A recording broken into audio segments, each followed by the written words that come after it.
I'm your huckleberry.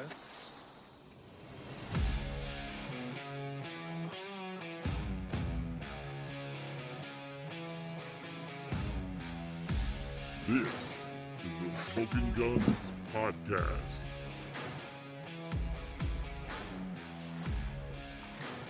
No G with a Z, POD, Smoking Guns Podcast. We're here. And we're happy to be here. We may not be happy with the weekend we just had, but we're here. And we're excited about moving forward past this weekend. You know, it's okay if we get a loss. I don't know about this getting 2 losses in a weekend. I'm not sure I like that. I'm not sure I can handle a whole lot of this. Don't like it at all. We are Smoking Guns Podcast. We're a podcast that deals with professional football in San Antonio. That includes the San Antonio Brahmas of the United Football League and the San Antonio Gunslingers of the Indoor Football League. We are part of the Fuel Network. Download the Fuel Sports Network app on Roku or Fire Stick to enjoy all kinds of great fan content around all kinds of sports. It's not just football. It's not just UFL. It's all kinds of sports. And we are a proud partner with Fuel Network. I am Phillip. I'm joined, as always, by my good friends, Leo Yamas. What's up, Gunslingers posse? And RC Woods. Hello, beautiful people. You can find the show on where you're watching right now, wherever you happen to be if you're watching live. And on all social media at Smoking Guns Pod. That's Smoking OG Guns with a Z, P-O-D. That's why we start the show that way.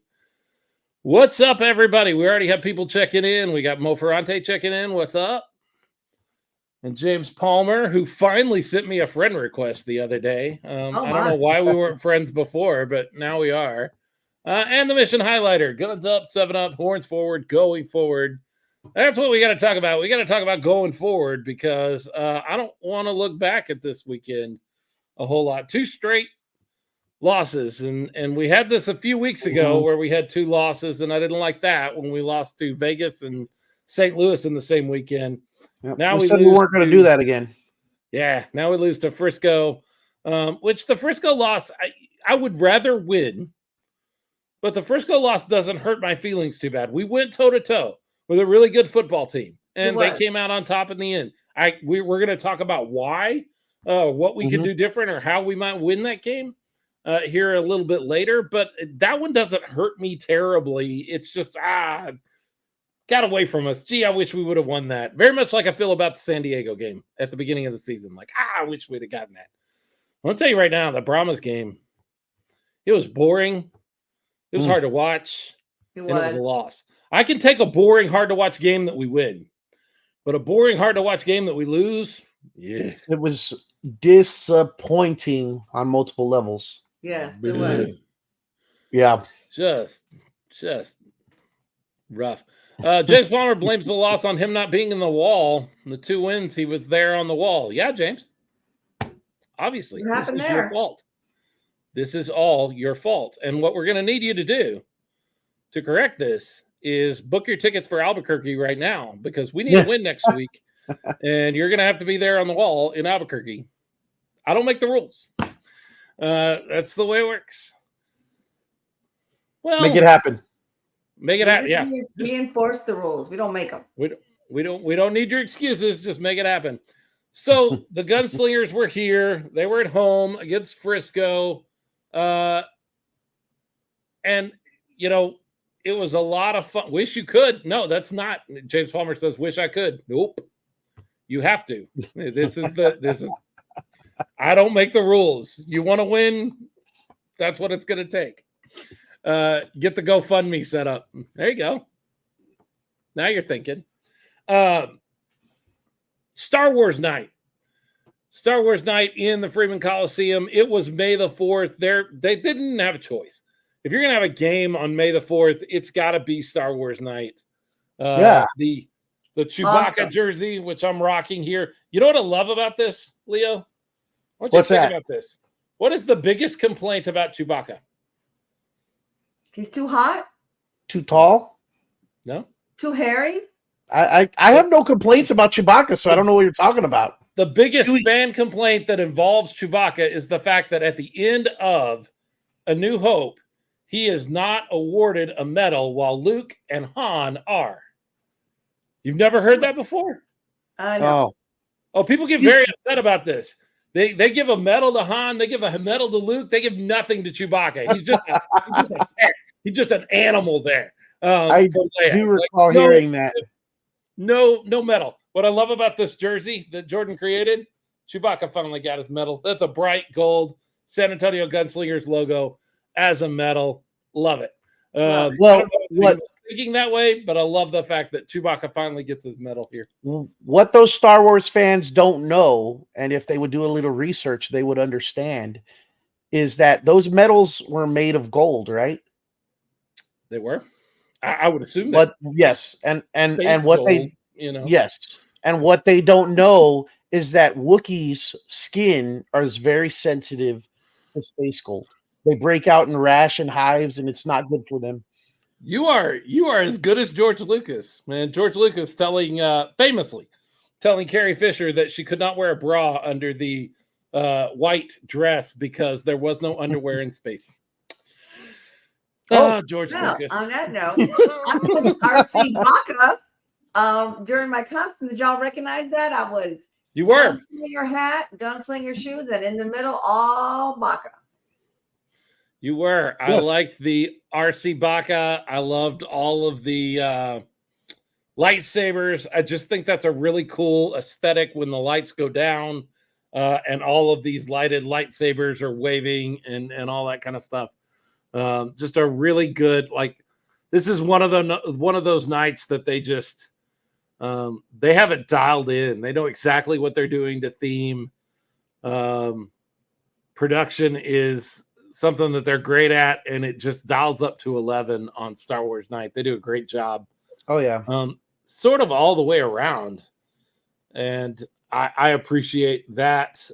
Ralph and I were having fun. Ralph, I think, was having more fun than me, and he already is here in the show comments too. Do or do not. There is no try. He was tossing in as many Star Wars references as he could during the broadcast. If you go back, He was. and listen, shoehorning them in there in some cases where I was like, nah, I don't know.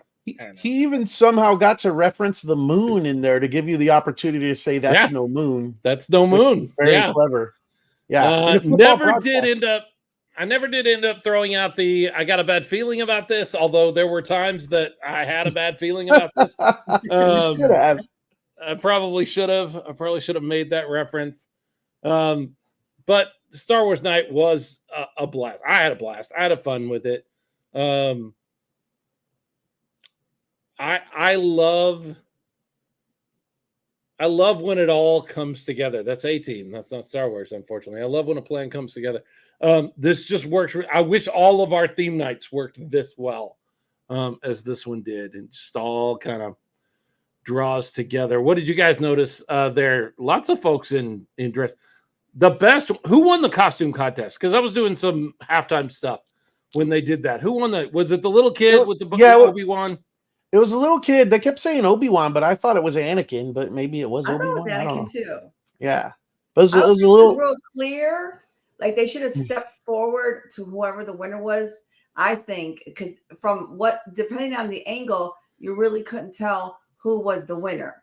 I mean, we heard the applause, we heard the cheering, but official, that person should have maybe stepped up a little bit more so that we can have a clear winner. That's just my opinion. Well, I could tell from the applause, and then on the broadcast, the camera was right center. So, it was the little boy in the Jedi outfit. I don't know if he was supposed to be a young Obi-Wan, but I think it was Anakin. They were calling him Obi-Wan, but I was like, that's more Anakin to me.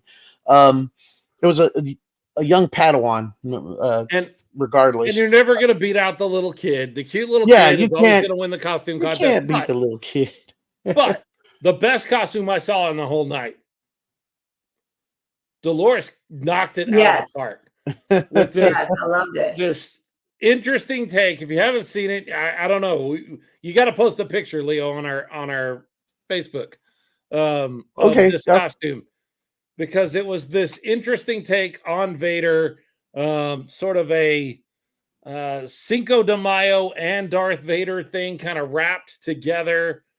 Just incredible. Can you see that You picture? can see that, RC. Nobody can see that. I can pull it up real quick here, if you give me a minute. But yeah, it And was we a will. lady Vader concept that we put together, and it was almost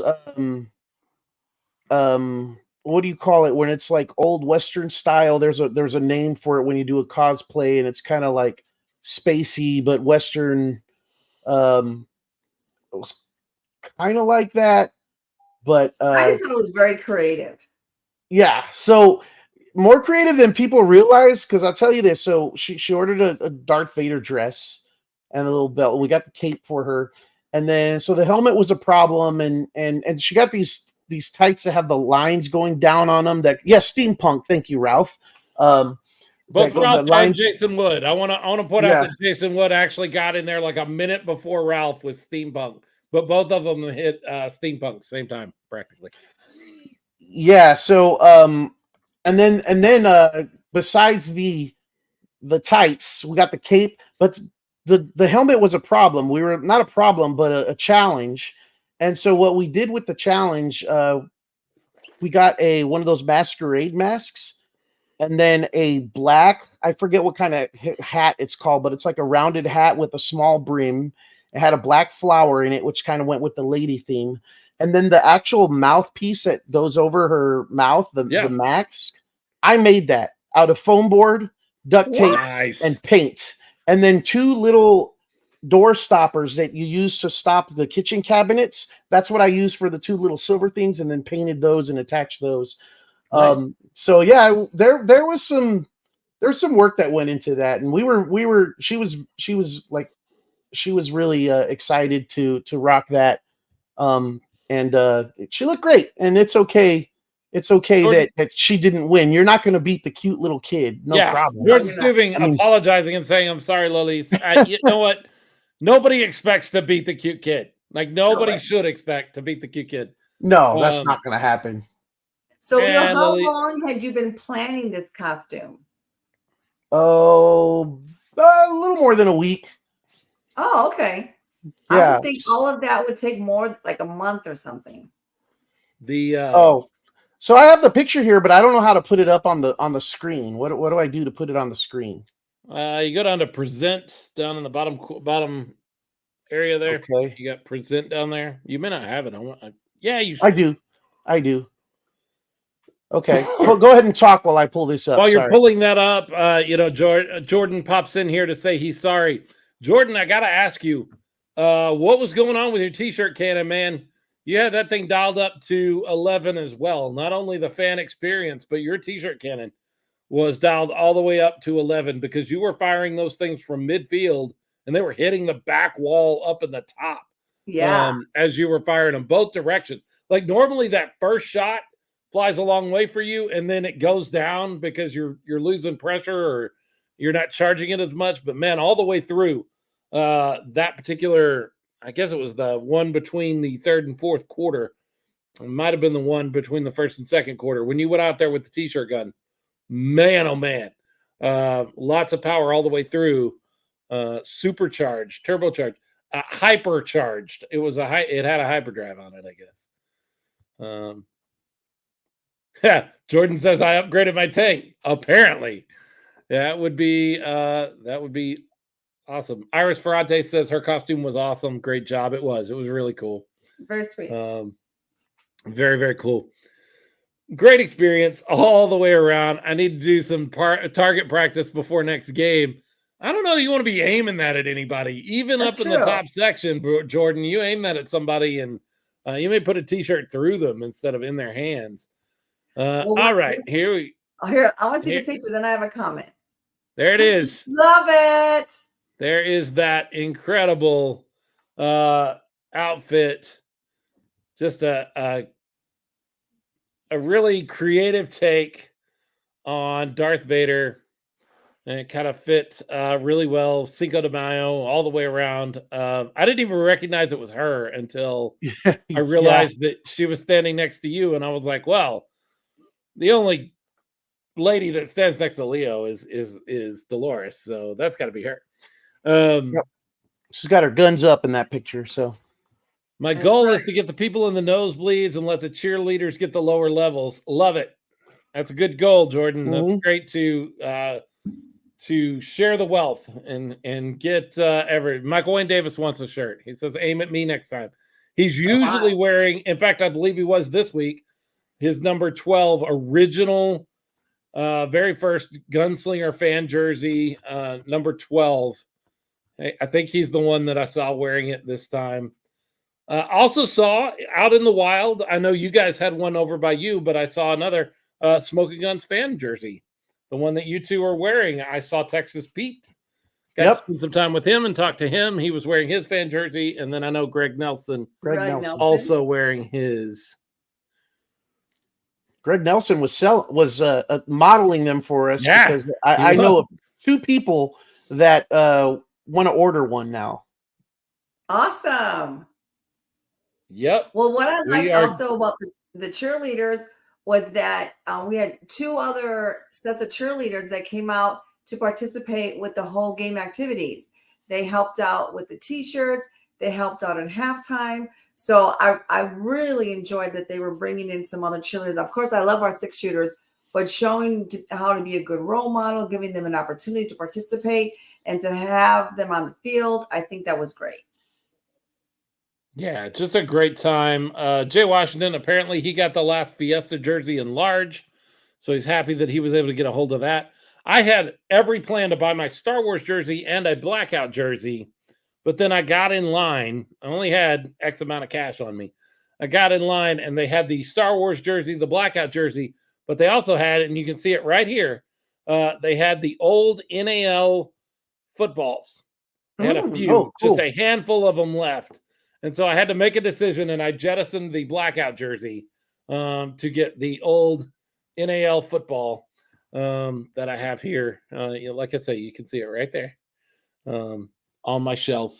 Nice. I'm proud of that. I'm glad I finally got my hands on one of those because I'm never going to get my hands on a game ball. Like those don't wind up in the broadcast booth very often. Something has gone terribly wrong. If I get a game ball. Real bad. Michael Benjamin Sr. says 2 guys almost got in a fight in the stands from opposing teams during the 3rd quarter. Wow. That's not cool.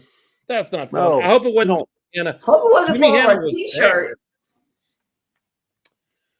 Jimmy Hanna was there, who is a guy that we've run into a lot on the UFL side of things. He's a big Arlington Renegades honk. Always types in all caps. That's how I know it's Jimmy. Jimmy Hanna. He was there cheering on his Frisco Fighters. It was good to see him make the trip down. I saw a few Frisco folks. There were. I don't think they had as many as we had in their arena, but I did see a few Frisco Fighters folks there.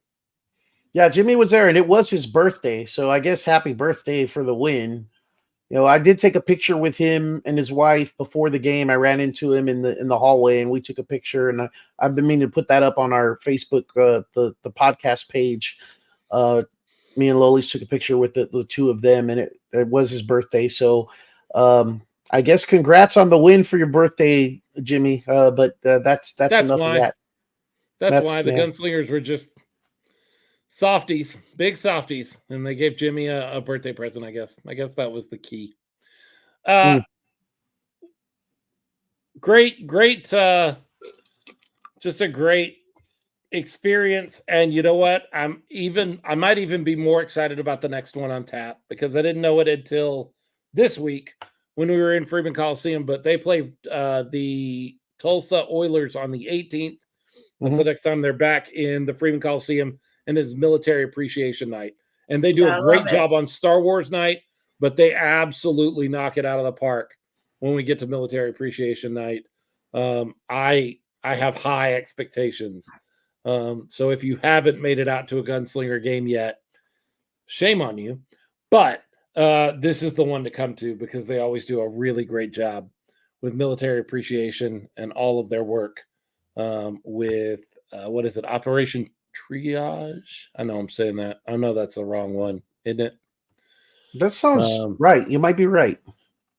So make your way to that game if you haven't made your way to any of the games yet. Let's take a quick break here. When we come back, we'll talk on the field football, real football, and we'll see if we can fix this loss and find out what we need to do differently next time, right? Yeah, for sure. Hang with us. Smoking Guns Podcast. We'll be right back right after this.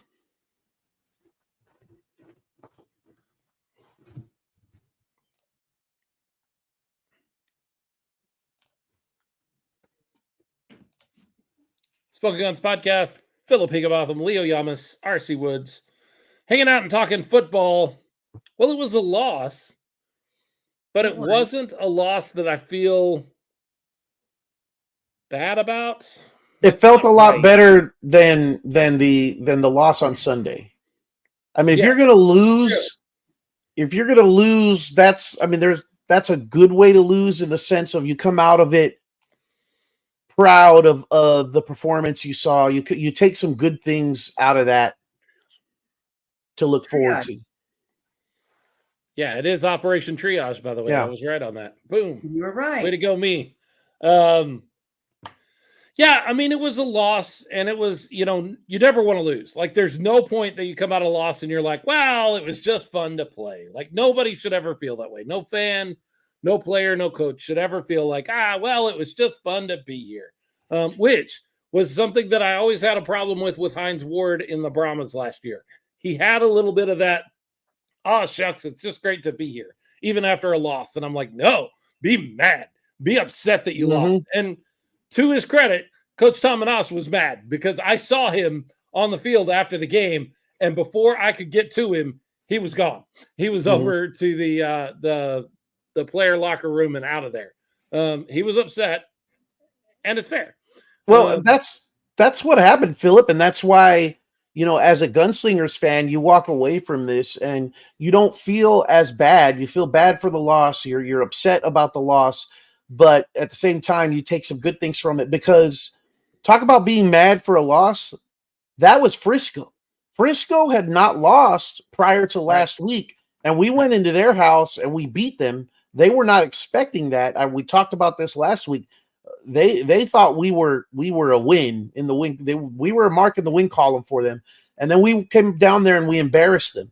So they came back here ready to give us their best shot. They were looking to smack us in the mouth and get us back for the loss we handed them, their first loss last week in Frisco. And the Gunslingers took their best shot this week and very nearly came away with a win. I mean, Frisco is a good football team, and the Gunslingers gave them everything they could handle. The game was in doubt all the way to the last play. Right. Skill set, they were about equal during this game. I think both teams gave their all. I think obviously we fell a little short, but Frisco really came because they wanted to prove something and they really wanted to win.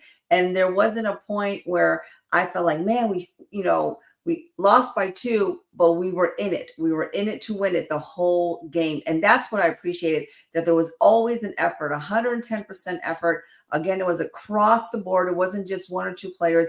The whole team really, you could tell, was fighting for that win. Yeah. And besides that, I'll add this. We'll talk about it right now, Phillip. I know that's what we're going to get to in this segment, the reasons why we lost. But the reasons why we lost are fixable. Those are there. I think there's 2 key things that are both very fixable. Now, a couple weeks ago, if you go back to the Vegas game and that loss, you walked out of that, you don't think there's any way to fix what you just saw. Right. You were disappointed. And to credit Coach Manas and the entire organization, they took those things that at the time I was feeling like, I don't think we can fix this. I mean, this is gonna be a long trek here moving forward. And they fixed those things. But now there's just some minor things that need to be done. And that's why you can walk away from this loss with some positives. Definitely. Offensively, this was as good a game as you can hope for against a good opponent. Was it perfect? Yep. No. Offensively, they could have done some things better. But ultimately, there's going to be times that you don't execute on every play.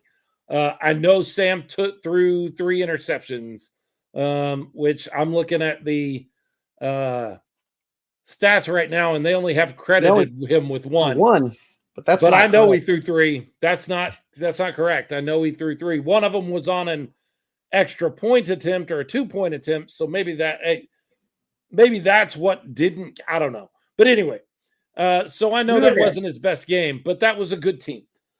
So offensively, I think they did fine. Defensively, I would have loved to have seen a little more. Kevin Lewis checking in with us right there, saying their backup quarterback was just as good, if not better, than their starter. I love you, Kevin. I don't agree. I think that's a miss by us. When you run, when you either by injury or just ineffectiveness, when you run the starting quarterback off the field, that's a game you got to win. And so that's the one thing that feels like you let it get away.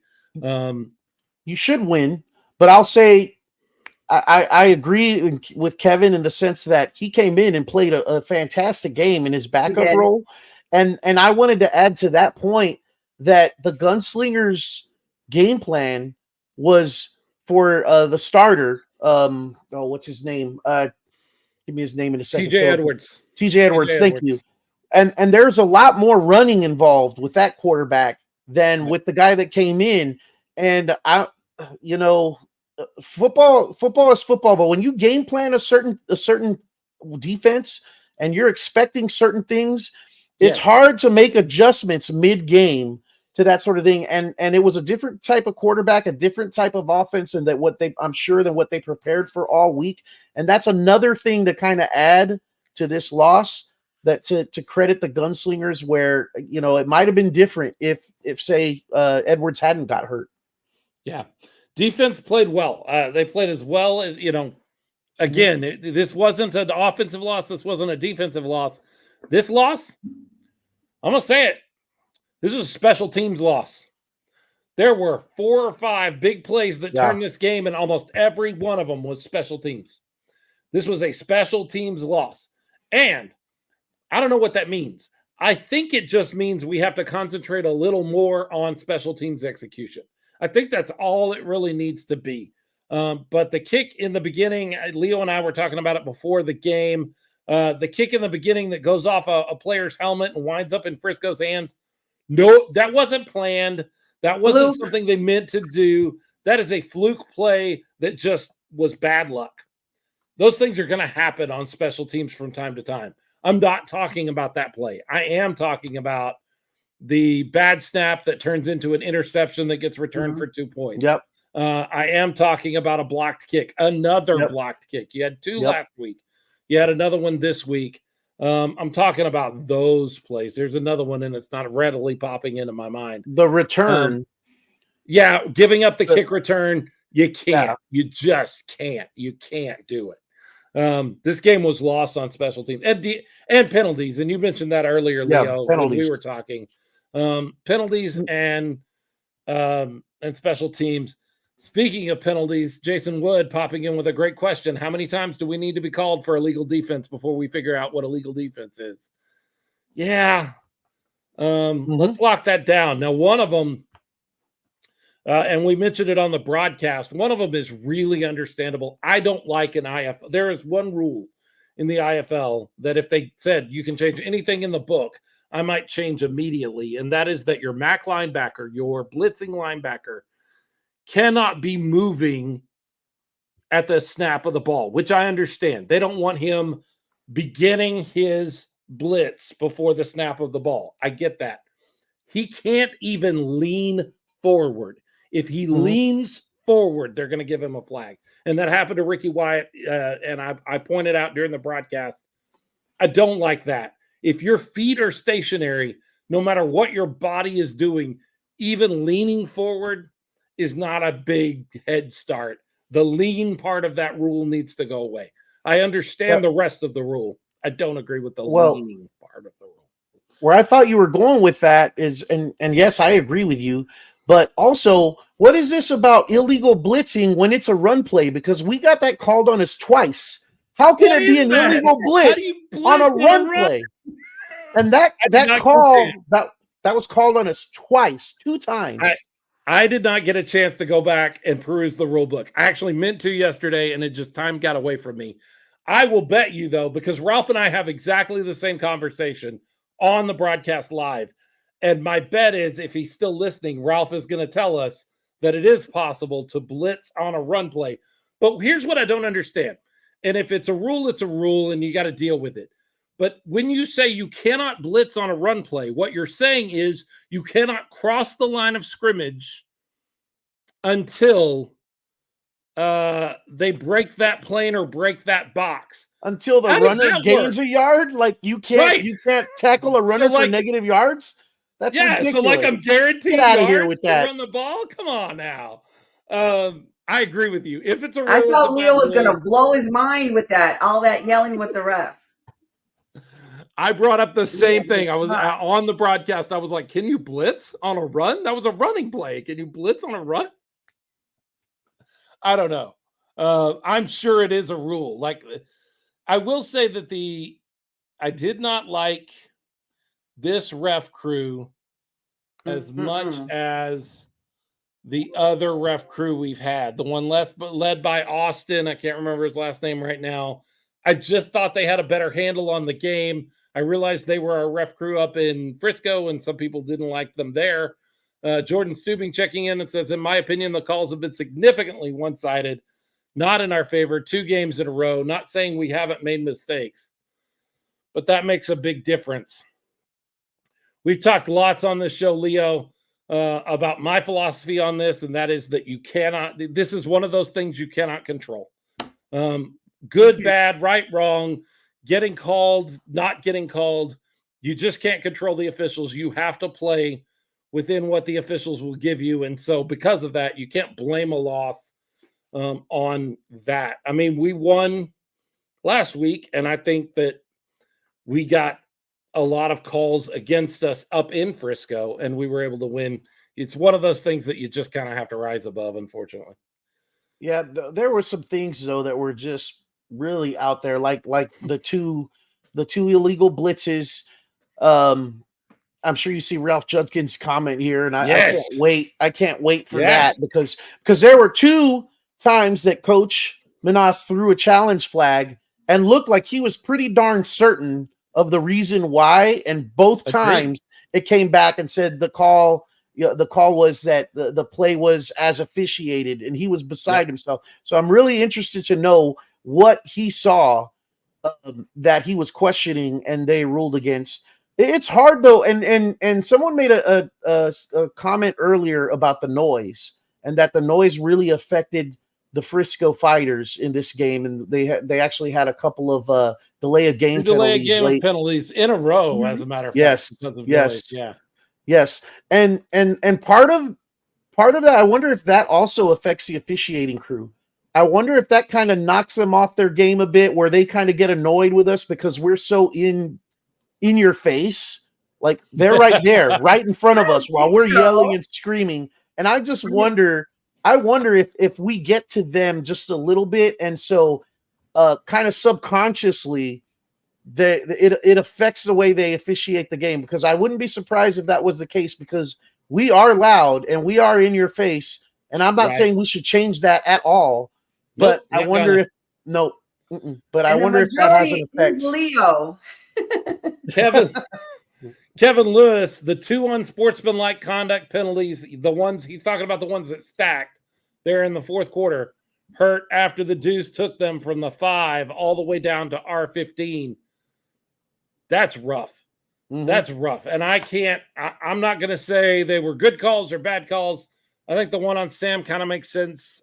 He was frustrated and he let his frustration show and got a penalty. I don't know what the second was for. I didn't see it. It was something along the sideline. I think somebody said something to an official. Officials need to have thick skin. And I am tired of officials in every sport getting their feelings hurt and taking it out with a flag or a penalty.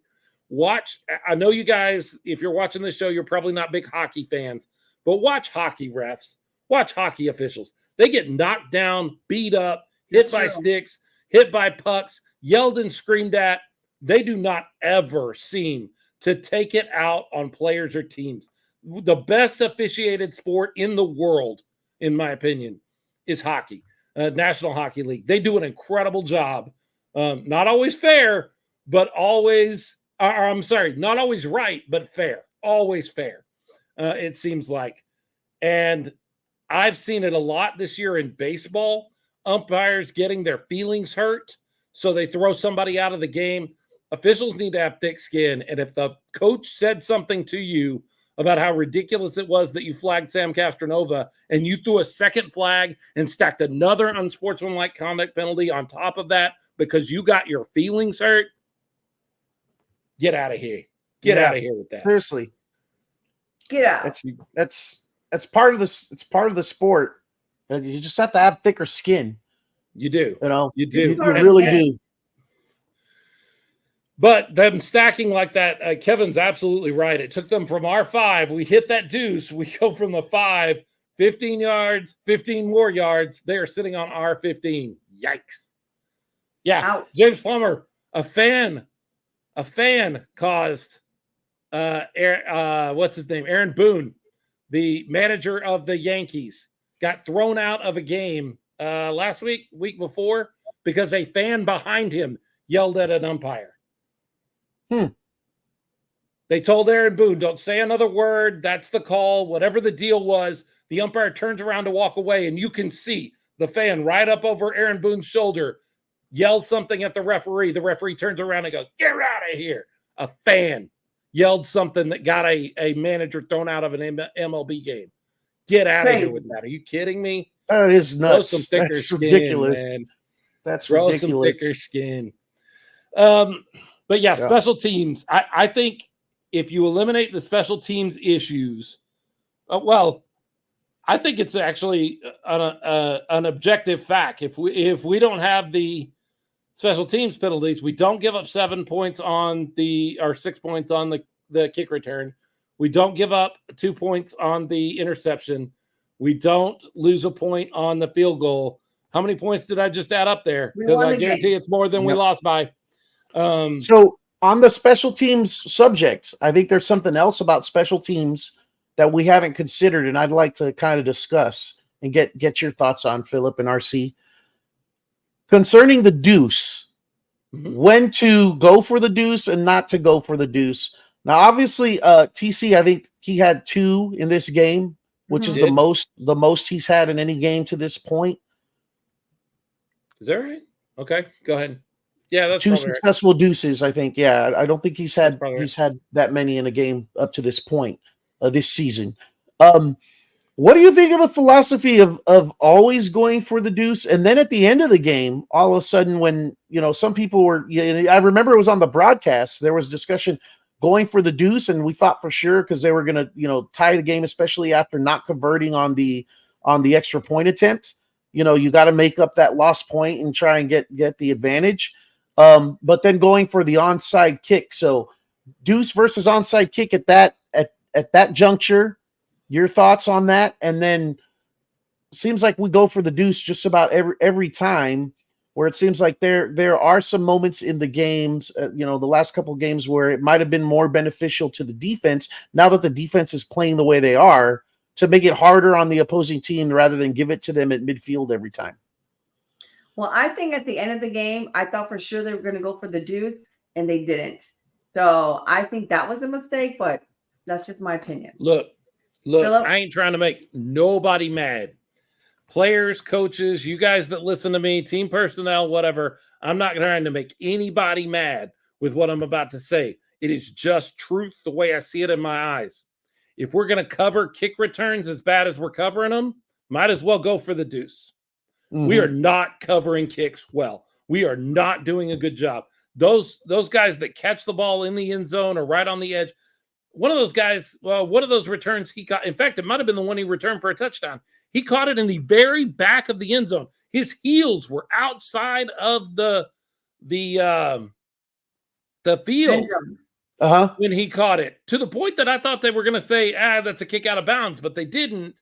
He got up to the 10-yard line before there's anybody even close to him. If we're not going to cover kicks better, might as well go for the deuce every time and just set them up on the 25, because they're going to wind up on the 25 or better.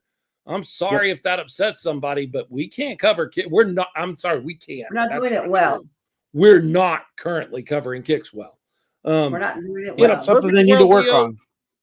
in a perfect world, Leo, I would like to see the deuce attempt used judiciously, which means I think that the Frisco kick along the ground that ended up glancing off a player's helmet and causing an issue, and there was one, we didn't do it, they did it, where they kick along the ground, it bounces once, and then it flies out of bounds. This is awesome, because what that does is it was a returnable ball, but it went out of bounds. So the touchback is on the 5, not the 20 or the 25. It's on the 5. So that kick along the ground, that worm burner kick, I kind of like that too. If you can set that up right, but I would like to see us use the deuce. I love the deuce. Everybody loves the deuce. It's just a great feeling. It's one of the most exciting things in our game, but I would like to see it used a little more judiciously. What else do we have? And the crowd gets into it. Deuce, deuce, deuce, deuce, you know? Yeah, absolutely. James Palmer, can TC drop kick? Because that could help us get an added point. There is a mechanism in the indoor game where on an extra point attempt, if it is a drop kick, it is 2 points instead of 1 point. I don't know how TC is with drop kicks. I don't know if that's something that he's worked on or feels confident with. I've wondered that myself. So when I saw James ask that question, I really wanted to kind of address that one. Just me, and I'm not a kicker. I've never kicked, competitively, but playing football in my younger days, I punted. I used to punt, and I always thought I was a lot more comfortable with the drop kick and punting than I would feel if I had to kick a field goal. And it's kind of a punt, right? It's like you drop and punt. I mean, you drop it.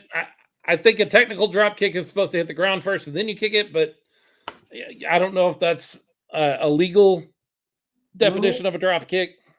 Yeah. So I just wonder why I wonder if that's been. I mean, I'm sure it's been discussed, but we haven't seen that to this point. So that's a good question. And I've also often wondered why that's 2 points rather than the 1 on the extra point kick, because just to me it seems like the extra point kick is that kind of kick is harder to me. I don't know. I don't know. Wrong. You've got to drop it just right. It's got to land just right. I can see a lot of things going wrong with the drop kick, when in theory an extra point kick should be almost mechanical. You shouldn't have any trouble with the drop kick side of things. Yeah. Maybe I was just good at punting. I don't know. Maybe. You got something, Marcy? Yeah, I just wanted to give out a shout out. I don't know if y'all noticed, but like every day for almost 10 days, I put a challenge out to my family and friends to come out to the game. And if they didn't have a good time, I would buy them a drink. Well, the offer was taken up. The challenge was taken up by Elizabeth and Joshua Clayton. They're our friends from the Brahmas. They went there.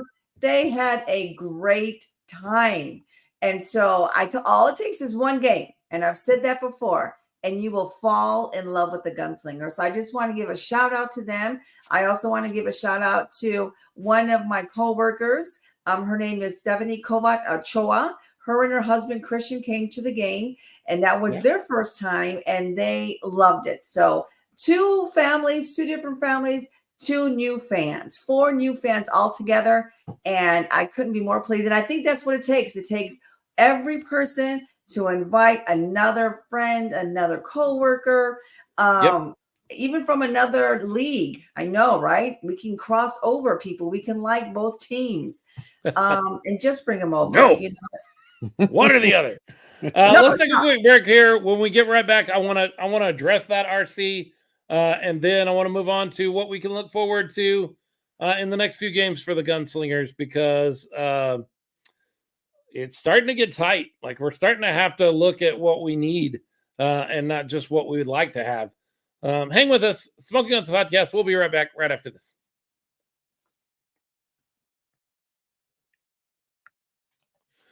Spoken Up Podcast, Phillip Mouth. I'm Leo Yamas, RC Woods. RC, you were talking about just before we went to break how you challenged folks all week or for 10 straight days or whatever the case was. Like, and what I like about what you did and what I've mentioned to some other people is you didn't just put out a call. You actually tagged people in your post and specifically challenged specific people. And here's what I need everybody to do as we lead up to the 18th, the game on the 18th, military appreciation against the Tulsa Oilers. You need to follow RC's example. This girl right here has it figured out. You don't just say, hey, it's really fun, everybody join me. You say, hey, it's really fun. You, and you need to come and join me. Call people out specifically. We have in my job, I work in ministry, and there is something that I have always known. It's true, and I heard somebody say it. This is not me, is when you ask everybody something, you ask nobody. When you say something out, hey, we need a volunteer for X, and you just throw it out there to everybody, you didn't ask anybody. That's not asking people to volunteer for something. You have to ask specific people to actually get a response, a yes or a no from specific people. And that's what I like about what RC is doing with that. And I think everybody needs to do it, not just RC. I think everybody that wants to see the Gunslingers grow, and that should be everybody that's listening and watching right now, should do exactly what RC is doing, and specifically make a phone call, make a Facebook post, send a message, send a text, and specifically invite people to join you at the Gunslingers game. That's how this is going to work. That's the best way that we can help these guys out. I don't know if anybody looked around, but there were more people in the stands than I think we've had all season. Yes. But it was still less than we need. Like we still need to be doing a better job. And the team is doing everything they can. They're getting on the radio. They're getting in front of TV. They're spending money on digital advertising. Although I think they're spending a lot of money on Facebook. I would love to see them let's have a YouTube ad pop up. I watch a lot of YouTube, and I haven't gotten a Gunslingers ad in my YouTube yet. Let's get a YouTube ad in there somewhere. I think that's a better return on your investment than a Facebook ad. But all told, the team is doing what it can do. We have to also do our part and be a part of this. And the way RC's doing it, I think is worth trying. Zach Brown checking in. Hey, what's good, everybody? Hey. Everything's out of Florida, Zach. No, Zach Brown. Predator. Yeah. Unfortunately, getting released by the Gunslingers. It's just the way things and the way the business happens sometimes. I hate to see it, but I realize that he can catch on with a better thing there. And he's down in Florida with the Predators in the AFL as long as the AFL exists. That's not a shot. That's just truth. We got Gunslingers games coming up. We got 2 games. Leo and I were talking about this beforehand. We got 2 games that I don't like the whole, these are must-win games, but they are. Go 2-0 in these next 2 games. We need to go 2-0. Yes, we do. We play Duke City, and then we come home against Tulsa, and we need to win both of those. But we need to make a statement. I mean, we've made a statement these last 2 weeks against Frisco because nobody expected us to beat Frisco last week. Sure. Nobody outside of San Antonio, right? And then that happens. So then people start to go, okay, well, cool. The Gunslingers got their first IFL win, and they get to play them the next week. So everyone's billing the Texas showdown, and they're calling it a rivalry already, which I think these 2 teams are well on their way to making this into one. And then the second game, it was a loss, but like we've talked about already, there was a lot of positives to take from that. But where we're going to really find out a lot about this team is over the next 2 weeks, because these are 2 teams that Frisco beat, but didn't beat easily, at least originally. I think they played Tulsa twice, and then the second game they beat them pretty handily. But looking at that and judging that with the performance of the Gunslingers from the last 3 games, the 2 wins and then this loss against Frisco, these are the kind of a measuring stick games, these next 2 games. where everyone around the IFL is going to pay attention and see what the Gunslingers do. And if they come out of these 2 games with 2 wins, then people are going to take notice and say, okay, what we've seen from the Gunslingers this last 3 weeks, it's real. Because if you go by what you saw from the Gunslingers in the first couple of weeks, you wouldn't expect to be in the position that we're in right now. So they've got to continue on that upward trend. Even with this Frisco loss, the team is on an upward trend. But if they don't come out with 2 wins in these next 2 games, that upward trend will be no more. Right. Anyone who's been following the Gunslingers can see it's obvious the growth, the skill level has definitely increased since the beginning of the season. And we just got to keep it going. And we just have to keep on being positive, keep maintaining less penalties. I think that's what's killing us. And we have to be definitely more cohesive. And I know there's little things here, little things that we just have to tweak everything and get these 2 wins because we need them. We really do need them.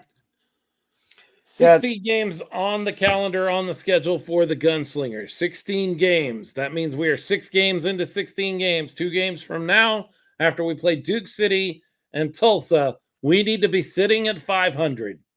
And that's going to give us the best opportunity for a late season push to get us up into the playoffs. Playoff picture is tough. It honestly, if I'm just being honest with everybody, it's going to be tough. Like making the playoffs is going to take some work. You have 4 teams in the West that make the playoffs. You have Vegas, which is up on top right now. They have already beat us once. You have San Diego up there. They have beat us once. You have Northern Arizona up there. They have beat us once. And you have the Bay Area Panthers up there. And they are currently, I don't have their record, but they are 5-1. 5-1. Yeah. And they are the reigning champions, and they are going to be tough. They're going to be tough. Like that's going to be, and we only play them once. And so if you lose that, right? Yeah, we only play them once. So if you lose that game, they have you in any sort of tiebreaker, and you've already lost to the other 3. Now we do have a chance to make up against Northern Arizona, but that's it. We do not see Vegas again. Is that right? No, we don't see Vegas again, and we don't see San Diego again. They are going to own any sort of tiebreaker over us. We have a chance with Northern Arizona. We have a chance to take that tiebreaker from Bay Area. That's tough. Like that's a grim kind of outlook. It's going to take a lot of work. Mm-hmm. Yeah, Gunslingers got really an unfortunate schedule for them. You know, unfortunate, unfair. I don't know what you call it. I kind of tend to believe that the IFL went, we don't want one of these brand new teams to come in and just kind of school us on everything. Mm-hmm. So intentional might be a good word. That is RC's word, Commissioner Tryon. RC's word. I said it. If you're watching or listening, you have beef with me, come see me. Come see RC. Also, the back end of our schedule does not look any easier than the front end of our schedule. We got the 2 games with Tulsa and with Duke City and Tulsa. Then we play in San Jose against the Bay Area Panthers. We've got another one against Duke City here at home on June 8th. We go to Massachusetts to play them. We go to Prescott Valley to play the Wranglers. We've got Frisco here. We've got the Massachusetts Pirates here on July 6th. We've got Tucson in Tucson, and then we end at home against the Rattlers. The Rattlers are kind of 500 right now, but I don't know if you were paying attention there, but Bay Area, Massachusetts twice, Northern Arizona, Frisco again, and the Rattlers. That's also tough. That is not like, the front half was loaded, but we got an easier second half of the schedule. Nope. No, it's not the way this worked this time. Tough teams, and then unfortunately, most of those tough teams they're in the East. So, it's not. We don't get an opportunity to get some of those tiebreaker situations. So, it's a double whammy, which is why I said it's a pretty unfortunate schedule for the Gunslingers. Hopefully, that's not the case in year 2. You got to play the games. I sold my podcasting sister up the river just a second ago and said, that's her opinion, Todd Tryon, but I will give you my opinion, Todd, if you're listening right now, Mr. Commissioner. Having schedules where you play opposite conference opponents more than once and in conference opponents only one time does not make scheduling sense at all. That's bunk. You might have been forced into it. I don't know. I don't make schedules. I understand that. There's probably a lot more that goes into it than I think about. But we should play Vegas twice. We should play Bay Area twice. We should play San Diego twice. Way before we should play Frisco 3 times. Right. Yeah, I love the Texas Showdown and the rivalry there, but we have no business playing Frisco 3 times. That should not be happening. They're in the other conference. Now, Mark Yamaguchi makes a great point here. Got to play the cards you're dealt. Very tough, but I truly believe we can do it. That's right. There's no use arguing about the schedule we were dealt. It is the schedule. There's no griping or complaining. They don't give you extra points because you played a harder schedule than somebody else. It's just not the way. I'm not crying. I was just making a point. Raul Nava, speaking about the commissioner, you guys going to talk about that other league clowning with players and coaches? Nope. Not giving any air or oxygen to that other league. I have no desire to talk about what's going on over there. I hate what's happening to players. I hate what's happening to fans. And I do not want the stain on the sport to be something that we give any air or oxygen to. So, no, we won't be talking about that. Could us playing Frisco 3 times have to do with the ease of travel? So, James, that sounds very logical. That sounds like a very logical idea. Mm-hmm. And then you see that we are playing Massachusetts twice, and Massachusetts is about as far away from us as you can get, and that doesn't make any sense. So while I want to attribute that to, they're doing that because it's easier for us to travel back and forth between Frisco. That makes perfect sense. But if that's what they're thinking about and that's why they're making decisions, they don't have Massachusetts coming here and us going there. That falls apart. That argument falls apart. So we got to go 2-0 in the next 2. And I know we can. I know we're capable. I'll be honest with you. 3 weeks ago, I wasn't sure if we could. Right. I have more confidence now. If anybody outside of the players and coaches said that 3 weeks ago they thought that we were going to be in this situation, I don't believe you. Right. Yeah. Truly. I mean, that's correct. But we've got a chance, and then we go 4-4, and we go into the back half of our schedule, and we buckle down, and we get some wins that maybe some people don't think we can get, and we worm our way into the playoff picture. And then when the playoff picture comes around, if we're in that top 4, reset gets hit, and it doesn't mean anything. The rest of the schedule means nothing. Right. That's what's great about playoffs is everything is zeroed out. So our goal right now just has to be getting there. That's the goal. Get to the top 4. That's all we got to. That's all we got to focus on. That's all we can concentrate on. That's all we have to do. We want to play in August. We want to play in late July, I guess is actually the way we have to say it. And we can. Look, we know we can beat Frisco. We've done it before. True. Bay Area, I mean, why couldn't we go to Bay Area and beat them? We went to Frisco and beat them, and they were undefeated. Why couldn't we go to Massachusetts or welcome Massachusetts back here and beat them? Like, there's none of these games that are unwinnable. I said it last week, and I'll say it again. I haven't seen a defense in the IFL that I think can consistently stop the Gunslingers offense. Right. Right. I have not seen that, and I don't believe there is a defense out there that can consistently stop this offense. At the beginning of the season, as good as the offense was, the defense wasn't stopping anybody, and so that's why we got those first 3 consecutive losses. Right. But now things have turned around. The defense is playing better. In reality, over the last few games, 2 of them have been wins, 1 of them's a loss. The Gunslingers have shot themselves in the foot, so to speak, multiple times with penalties and with mental lapses on special teams, little things. That's what we talked about earlier, things that can be fixed.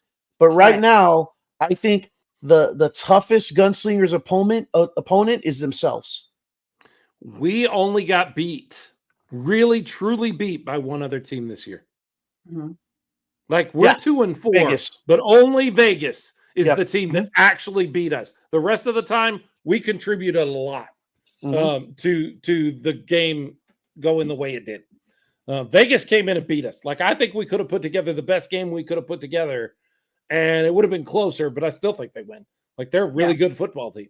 They have proved it over the last few weeks since we played them. And I don't know if anyone will understand this reference from High School Musical, but get your head in the game. I think that's one of your worst opponents sometimes, is that there's mental issues, concerns that gets you out of the game. Keep your focus on the game, and I think we can get these 2 next W's. Pro Arena Talk says, hopefully as the league expands, the playoffs expand, and then he says, or they say 6 teams would be the perfect size. I hate to disagree with you, buddy, but I don't agree with you, buddy. I am not a fan of expanding playoffs in any of the sports. I like smaller playoff fields because I think when you start letting in 6 teams, you wind up with a 7-9 team in the playoffs, and that just shouldn't be. I'm a big fan of the teams that deserve there get there, and the teams that don't miss out. And I don't really want to see it expand beyond 4. Seems fine to me. Like, if you can't be in the top 4, you don't make the playoffs. I'm okay with that. Well, I'm with expansion, he mentions, like, I think there's 4 more teams on tap for next season is what's been announced, or is it 3, something like that? I don't know. We'll have to see the way everything's shaking out. It could be like who knows? a whole other league. True. It could be half a league joining us, you know? Yeah, but I would say 5 and the top team gets a first round bye. I think that would be perfect. Yeah. I mean, I do like the first round bye as a reward for the top team in a division. So I would be okay with maybe expanding to 5. I just don't like when you see teams that do not deserve. Look, Arlington won the championship in the UFL, actually the XFL last year. They had no business in the playoffs. None. They should not even have been in the playoffs. And they won the championship, and that's fine and good, but all that means is they won 2 games at the right time. They shouldn't have been there. St. Louis should have been in the playoffs, not Arlington. It didn't make any sense that Arlington was in there. You know, James Palmer agreed with you while you were saying it or just before you said it about 5 teams. Other thing I want to mention, we said we weren't going to talk any about that other league, but Raul Nava brings up a great point. Is the team still picking up players? There might be some good ones as the summer plays out. This is important. Last year, there were issues with other teams, not the Gunslingers, that caused those other teams to not be in existence anymore. And the Gunslingers stood pat while the rest of the league around them got better. True. I hope we learned something. We went 8-1 and we still did, made the playoffs and got bumped in the first round. I hope we learned something about that, because I think Raul's right. I think there are going to be some very good indoor football players that are going to be looking for jobs pretty soon as things fold around us in some other places, not in the IFL, which is something I love about the IFL, but around us or around the country. There are going to be some really good players that are looking for home. I feel confident Manas is going to have his ears out. He already has. They've already shown it. Like Love, the addition of Love last week, Harold Love, that was a perfect example of that. And then just after the loss against Vegas, some players were released and they brought in some new guys. So they're always looking to improve. I think they've shown this season more than in previous ones. So the Gunslingers are what they are. They got to win the next 2 to be 500 going into the back half of the season, and they're going to do that. We know that. We can prepare for that. Now, we're going to take a quick break, and when we come back, we're going to talk about the Brahmas, I guess. Wake me up. Well, I was dozing It was a off. tough. It's a tough week to talk about them, but yeah, we support our San Antonio teams, and we're going to talk about what's wrong because We love the Brahmas. Yay. we Stick do, with it. Phillip. Smoking Guns Podcast. We'll be right back.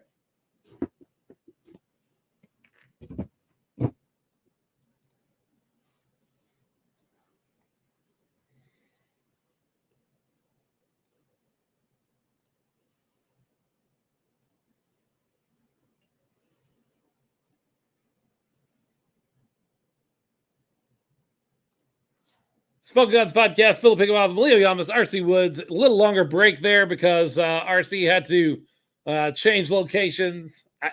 I'll let you in on a secret. She just changes the sign behind her. It's not really. Why would you tell everyone my secret? Why? No way. Shut up. That wasn't very It's nice. just the backdrop. She's not really moving to another spot or anything. Yes, I All am. right, so let's talk about San Antonio Brahmas, I guess.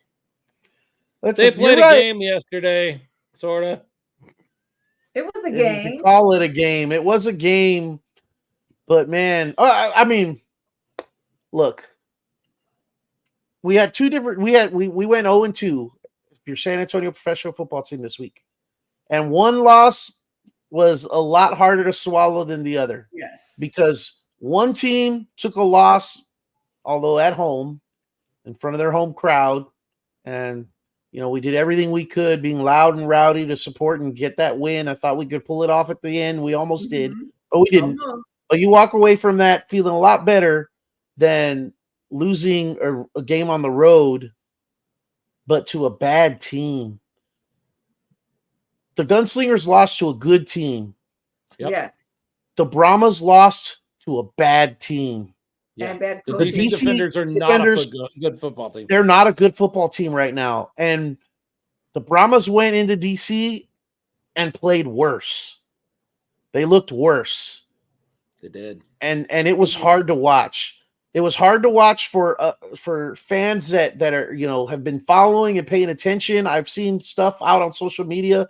A lot of people, I've seen people that have been around for a while and supporting the team, but even they're sharing some negative comments or sharing thoughts of, changes need to happen under center. For example, play calling, that sort of thing. But the casual fan, like I spoke to one casual fan about this. It asked me if I was at the game. I said, no, I wasn't at the game. Didn't travel all the way to DC for this one. But then I was told that was boring. It was an awful game. It was just boring and awful to watch. And I couldn't argue. I couldn't argue against it. I couldn't come up with any good reason to say, no, you were wrong because of this and this and this. Like there's some things that you missed that you could take away from that game, but it was not good football. It was not entertaining. It was not good football. Very disappointing. Very disappointing. James Palmer said, I watched the game, but honestly, I don't recall much of the Brahmas game. Ditto. Same. I will not. I have heard some people, I've seen some people that thought we lost the game all the way back in the first quarter when we went for it on fourth down on the goal line and did not get it. Did not get the touchdown. It was 4th and goal. If you watch the game and you will cast your memory back, you will remember that we turned the ball over on downs on their goal line. I'll be honest with you, 3 points would have been nice there, but I don't blame Wade Phillips for saying we got this far. We took the ball this far. Let's get the touchdown. I don't ever, that never bothers me. You're going to either get the touchdown or you're going to pin the other team as far away from their goal as you can. Going for it inside the last 5 yards, I think, should become the norm in football. Well, and the other side of that is you have even more incentive to do that every time. And I think the Brahmas going into this game led the UFL in 4th down attempts because they haven't been afraid to go for it on 4th down. And the reason for that is because the Brahmas defense has been really, really good.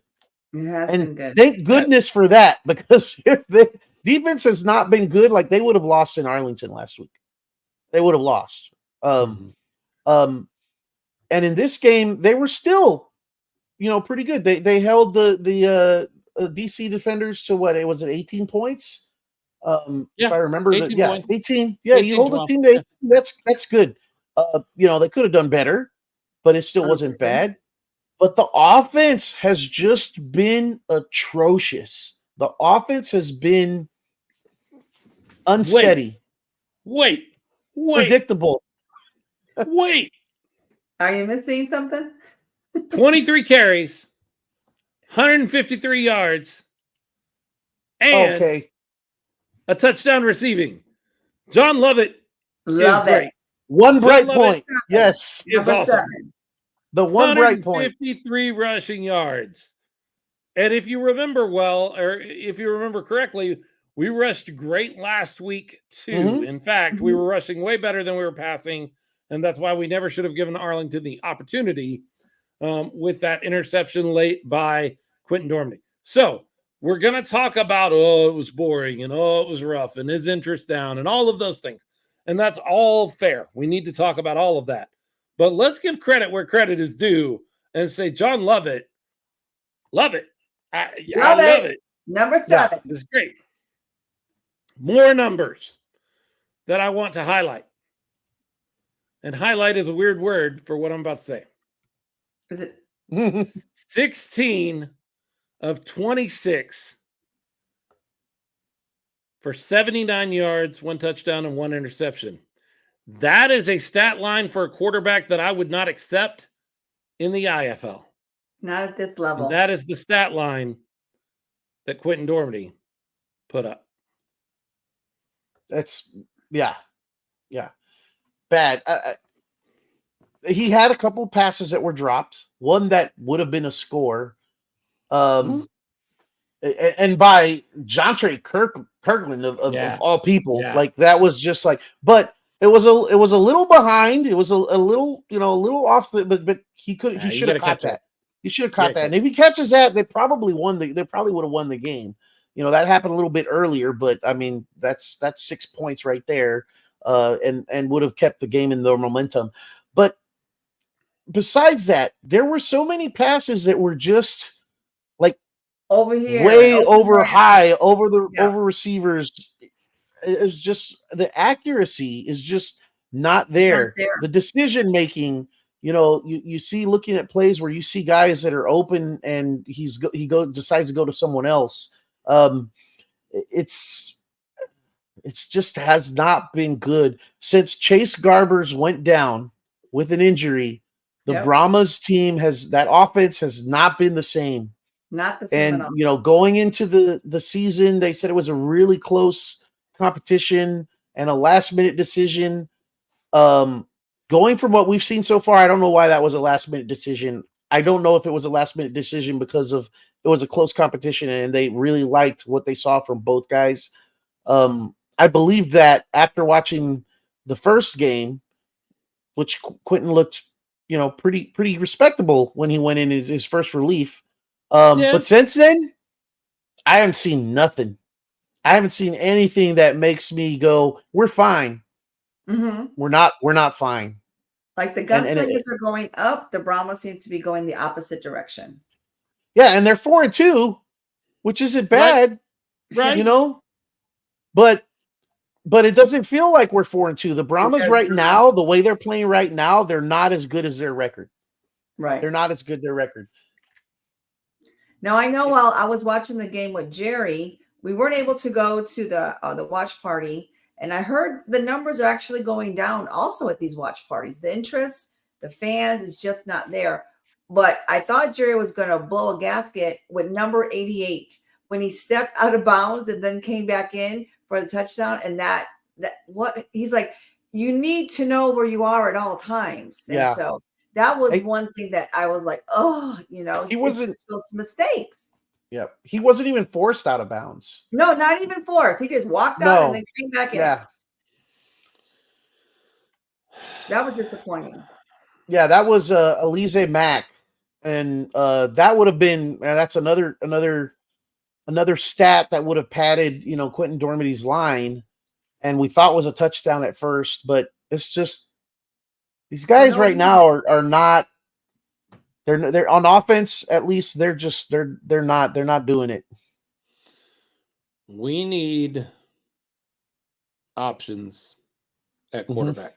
I'm not Yes, saying we need to make a change. We have to make a change. I may feel that way as a fan. I'm just saying that I think we need options. Now, during the week last week, we did sign Jaden Delora. He's a kid out of Arizona, played for Arizona. Yep. We brought him in. Release Maybe Flacco. he's an option. We released Flacco, which I was kind of surprised to see. But we've got to have like 79 yards passing. And you lose by 6. And while we're talking about losing by 6 points is a touchdown. So at the end of the game, you're not out of it. You're never out of it until the clock goes down. It's one possession. AJ Smith. What was that? What was that? What was that final play? What was the call? It had to be a bad execution. There is no way you called that play. There is no way that was the decision you made with 1 or 2 shots left to get the ball in the end zone. Is we are going to try some backyard football, hook and lateral, ridiculous. Hook and ladder. All the way down here at the other end of the field. No, there's no way. That couldn't have been the plan. You were too smart of an offensive coordinator to go, I know what we're going to do. Let's run the old Stanford band play. This is going to work. The Stanford band. The hook I was wasn't there, and the ladder wasn't there. Neither of them were there. Let's say let's run the annexation of Puerto Rico. Right. Yeah. Exactly. What did you get that? Did you get that play from Tim Lasso? Like where? Yeah. The only thing I could think about it was that was supposed to be a gimmick play that was supposed to involve a pass. Like they were going to lateral it, and it was supposed to be a pass play after the lateral, but what they figured was going to be there wasn't there, and it just broke down.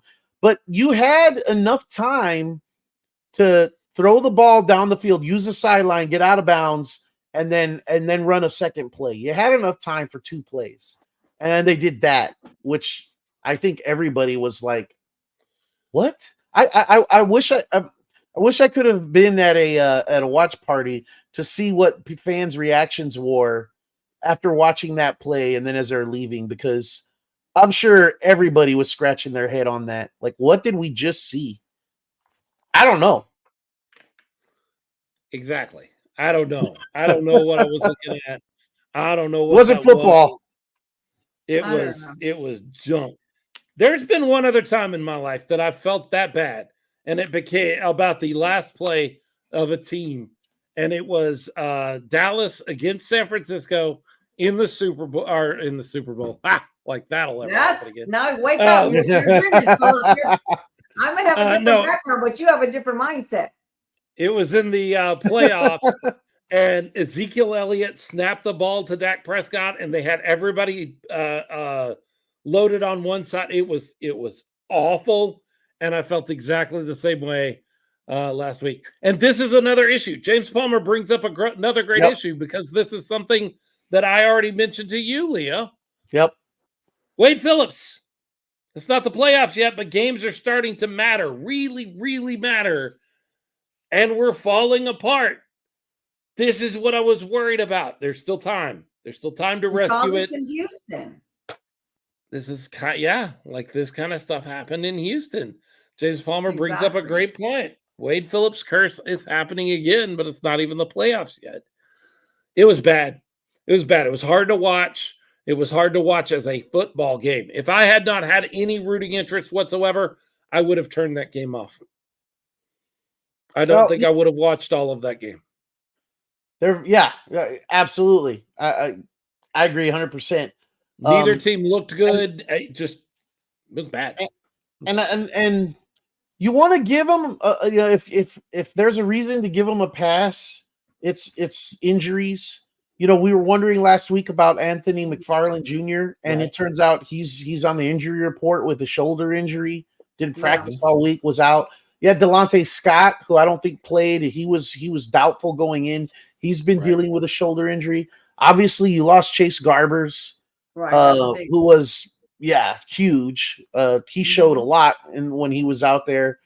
And maybe that's why the team is struggling right now to kind of refine itself and refine an identity on offense. You know, I will have to say Anthony McFarland was a huge part of the running game, you know, the first few weeks. But John Lovett, as you said, has stepped in and played just as well, if not better. Yeah, I don't know why the Brahmas aren't running more. They need to be like old school, pound the ball, you know, grinding on the run game. Why not? Grinding with the run game. I mean, just run the ball. If they had run the ball more in Arlington when they were just having nothing but success with it, and then they decided to go away from it for whatever reason, you know, that game would not have been as close as it was. I mean, you've got Morgan Ellison, you've got John Lovett, and you've got Quentin Dormady. To me, if I'm looking at the offense that I have, just the pieces I have in place right now, the running game is going to be about 75 or 80% of what I do. Yeah. It's like the DC Defenders of last year. They were a running team, leaned heavily on the run. That's going to win you games, especially when you got a good defense. When you have a good defense, you can lean on the run game and win football games. Although, for as good as our defense is, I do not like a team being able to drive 99 yards on you to score a touchdown. Not good. Yeah. You know, one thing about Chase was that he was not only the quarterback, but he was the leader of the team. And what I don't like about the whole interviewing the players right on the sidelines, it seems like this new quarterback, he seems to blame a lot. And I don't know if that's through the interview or just the questions that they ask. And I really felt that Chase was more of a leader than the quarterback that we have now. I think that's one of the elements that he is lacking. That's just my opinion, like it or not. Well, it was the loss of 18-12. We lost 18-12. That's how that works out. And not the year. No, not the year. But what does it mean for us going forward? We're going to talk about that in just a second. We're going to take a quick break. And when we come back, we'll talk about what that means going forward and what we have to do to secure a playoff position. And is home playoffs just not going to happen this year? We'll talk about it in just a minute. We'll be right back after this.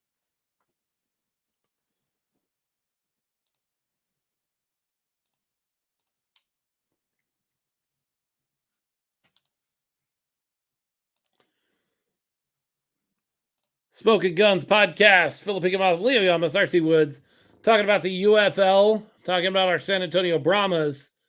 San Antonio Brahmas are now 4-2. Yep.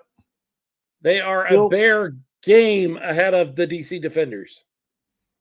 And one game behind St. Louis, well, really 1.5 because of the tie, the loss. Yeah. Right. I said last week that I thought that we could beat DC, which I did, and we should have.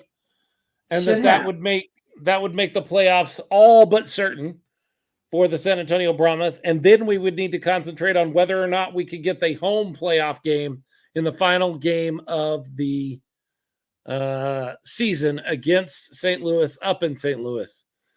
The way things are looking right now, I think we're going to be playing 2 games in a row in St. Louis. Hopefully 3 games in a row in St. Louis, but at least 2 games in a row in St. Louis. I don't know if we can catch them. It'll be hard. Well, the good news is we got the Roughnecks next. That's true. Yep. But have you paid attention to who we have after that? The good news is we have Roughnecks next. One game at a time, Phillip. 1 game at a time. One game at a time. One game at a time. Awake at these games, okay? 1 game at a time. You learn some lessons from that. You build momentum. We're not looking at what's after that. Come on now. No.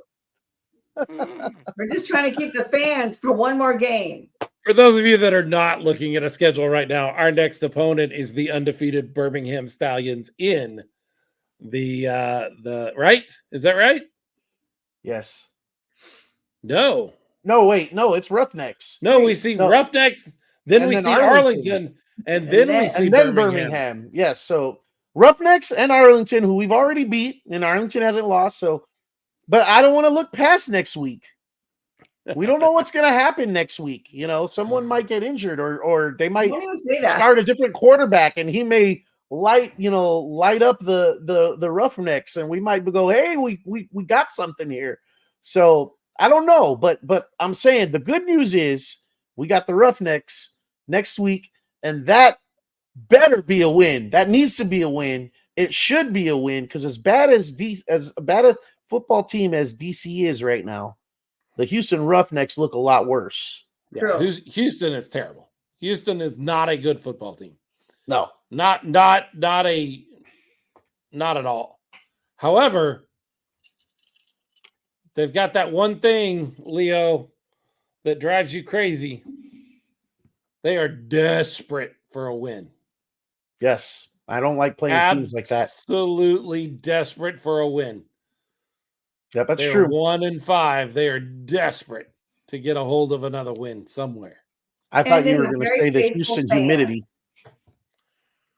I mean, they do have the Houston humidity, but it is like swimming down here. I am close to Houston, and I will tell you that yesterday, every room I walked into, I was like, why is the air conditioner not on? It was.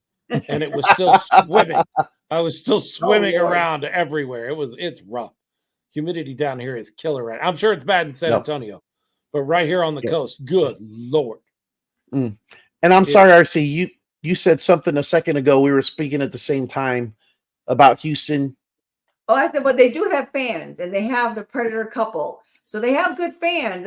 That's one thing. When I say fans, I mean super fans. They have some super fans, but as far as the turnout this season, it hasn't been what it's been in the past. Hasn't been really great. So this is definitely a winning game. As bad as things looked last week, that's the silver lining in this. If you want to look forward to something good, is this is a very winnable game. It's an opportunity for the Brahmas to kind of right the ship, figure some things out, and not walk into a meat grinder that it would be if Phillip was right in thinking it was the Michigan Panthers.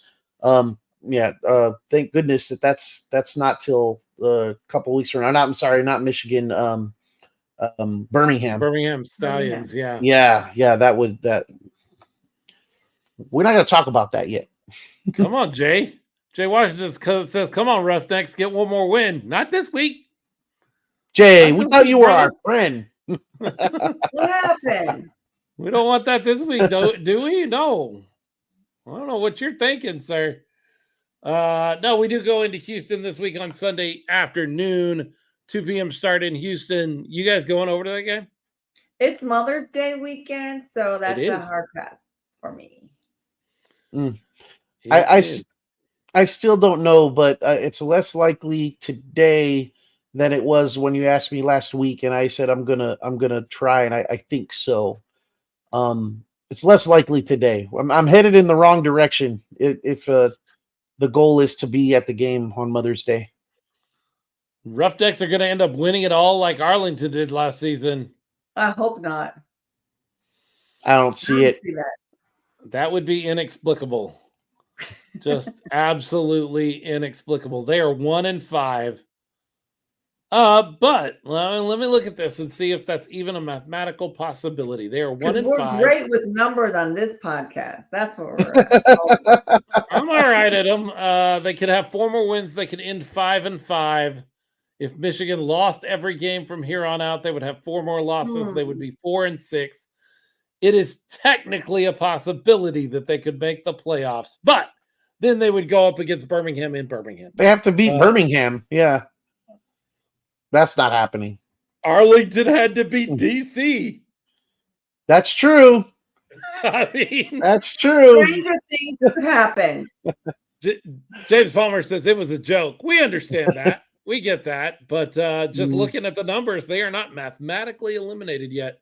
I believe the Arlington Renegades are. I believe the Arlington Renegades at 0-6, which, by the way, if you were watching on Fox, you got to see the end of that Arlington and Michigan game where Arlington snatched defeat from the jaws of victory, allowing Michigan to beat them. It was rough. I mean, it was rough. Yeah, To sometimes see yeah, them lose that way, just ouch, ouch, ouch. they say something in sports where it's like sometimes teams just don't know how to win a game, and I think they say that is particularly in football. Like you have to know how to win a game. Right. You have to Arlington right learn how to now doesn't know how to win a game because They have no that game idea. was in their pocket. It should have been an Arlington win, their first win of the season. The broadcast even mentioned, they're looking to get their first win of the season, like it was a done deal.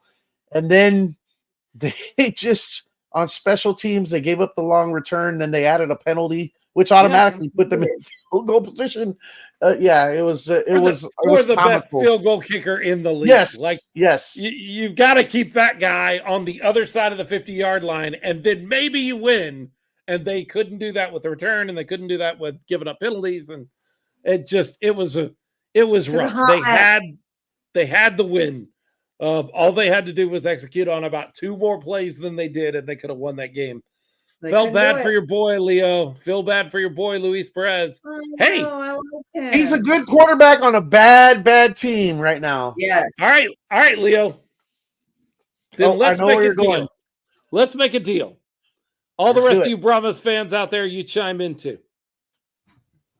If Arlington called up tomorrow, or if San Antonio called Arlington and said, we will give you John Trey Kirkland for Luis Perez, straight up, do you do it? Do it. I say do it. Take the trade. I say do it because the Brahmas are deep at receiver. John Trey Kirkland is definitely the best receiver. Yes, he is the best receiver you have. But you're not getting that. You're not getting John Trey Kirkland right now because you have to have the quarterback to be able to take advantage of having that receiver. And it doesn't look like we have that right now. So if you take Luis Perez and you put him under center in the Brahmas, then all of a sudden I think things are going to look a whole lot better even without John Trey. So yeah, I love John Trey. He's the best receiver in the league right now, but that's a no-brainer for me. I 100% do it. Right. I don't know that Arlington would do it, but but do they have chances of winning even with Luis Perez? Even if they get to retain people beyond this year into next year, I see value for Arlington to do something like that because they can keep John Trey Kirkland and they can go find another quarterback. I know that sounds wrong. Like you don't just go find another quarterback, but on this level, you kind of can.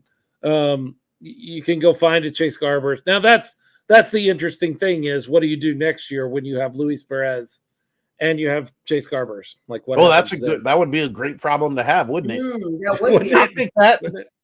I'll take that. I will remind everyone that is listening that's like, you're crazy, Phillip. There's no way. I will remind you that Luis Perez got traded from a absolute dud of a team last year to a team that was beginning to really struggling. I won't even say San Antonio is really struggling right now, but we are struggling. And they won a championship. They did. How much do you want a championship? I just want Leo to finally get to cheer for Luis Perez. Luis Perez. Yeah, that would be another added 5 bonus. years. I really want this guy to get the guy that he's been talking about for 5 years. I really would love for Leo to have the opportunity to say, see, I told you the first championship in San Antonio and Luis Perez is the one that made it happen. Like I would love that to would see be that. cool. That would be cool. And the reason Arlington is losing games right now is not because of Luis Perez. No, it's not. He's good, but he can't do everything. Like he's not playing defense. He's not catching the ball. He's not that guy. I did have a discussion with Ed. Ed is over on the Ed and Kevin and I were all talking about this yesterday. And Ed was like, from what is it? What is the name of their show? They just preempted us. They just knocked us off the Fuel Network. Yeah, they're on Fuel Network right now. Bottom line. From the bottom line. Yes. Ed was like, oh, I thought a good quarterback like Luis Perez makes everybody better. He should make everybody on his team better, and they should be winning. That's what Tom Brady did. Hold up. Ain't nobody TB12. Nobody is Tom Brady. Okay? That's true. Like, Tom Brady is a one-of-a-kind sort of phenomenon. And I'm not even going to say it was all Tom Brady, but that doesn't happen all the time. And if you were that good at making everybody around you better, you'd be up in the league. Like, that's where those quarterbacks are. They're up there in the league. And Luis Perez is not, and I hate to break it to everybody, is never going to be in the NFL. His NFL playing days are not happening. Yeah, probably. He's too old. He's too old at this point, and scouts have made up their mind. They have decided what they've decided. A guy like Chase Garbers has a shot, but guys like Kurt Benkert and guys like Luis Perez and guys like Brandon Silvers, those guys that are out there, I'm trying to think of the other. AJ McCarron's still kind of right there on the bubble. He's got a shot to maybe be a guy that holds the clipboard in the NFL. But a lot of these guys at the quarterback position, don't look for a whole lot of Kurt Warner kind of stories at quarterback coming from the UFL up to the NFL. If they have that kind of NFL talent, they're going to get grabbed by somebody because everybody needs two quarterbacks up on the NFL level. If they're not one of those 64 guys up there, scouts resumes. in this league. Go ahead. Resume's too long. Speaking of Tom Brady, did anybody watch that show, The Roast of Tom Brady? It's hilarious. Just I have not watched it. Oh, I don't. I'm not a Tom Brady fan, and I don't even want to see. I don't even want to see people roasting him. I'm tired of him. I don't need to see him anymore. He can go Here's away. my thing. Here's Retire. my thing about celebrity roasts. Celebrity roasts and award shows, I don't watch them. You know why? Because if I wait 2 days, I'm going to see everything good that happens. That's true too. It's gonna pop up on social media. I'm gonna see the good jokes making fun of Tom Brady. I'm gonna see who won the best picture award. I'm gonna see Will Smith slap Chris Rock 85 times within the first hour of waking up the next morning. I don't watch award shows and I don't watch roasts anymore because I'm gonna see everything that was good later. I don't need to. I'm sure it's great and I'm sure it's funny. I mean, there's a lot of things you could make fun of and poke fun of him. And yeah, I don't doubt it at all. It's just not my thing. And I just don't want to see Tom Brady anymore. I don't want him on my TV screen. That's just me though. Agreed. Yeah, I was saying, Tom Brady. Yeah. I was saying quarterbacks get to a point where if they haven't already made it, their resumes can get too long. Yes. And it's just scouts have made up their mind. Teams have made up their mind.